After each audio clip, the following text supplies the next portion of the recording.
Depuis 2 ans, les révélations d'Edward Snowden sur les écoutes de la NSA mettent à mal la diplomatie américaine.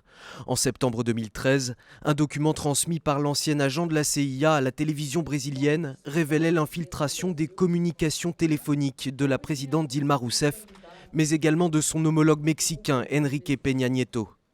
Avec l'Iran, l'Égypte, l'Inde ou la Turquie, ces 2 pays font partie de ceux dont la diplomatie américaine ignore s'ils font partie des catégories amis, ennemis ou problèmes. Et pourtant, le mois suivant, c'est la dirigeante d'un pays allié, la chancelière allemande Angela Merkel, qui apprend avoir été mise sur écoute sur son téléphone personnel. J'ai été claire avec le président des États-Unis. Espionner ses amis n'est pas acceptable. Nous avons besoin de confiance entre partenaires et cette confiance doit être rétablie. En tout, ce ne sont pas moins de 35 dirigeants du monde qui ont été espionnés, ainsi que les bureaux de l'Union européenne à Washington, New York et Bruxelles.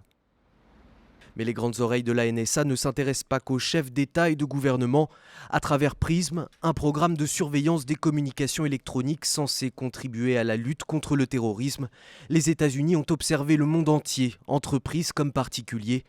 En France notamment, la NSA a effectué plus de 70 millions d'enregistrements de données téléphoniques entre décembre 2012 et janvier 2013.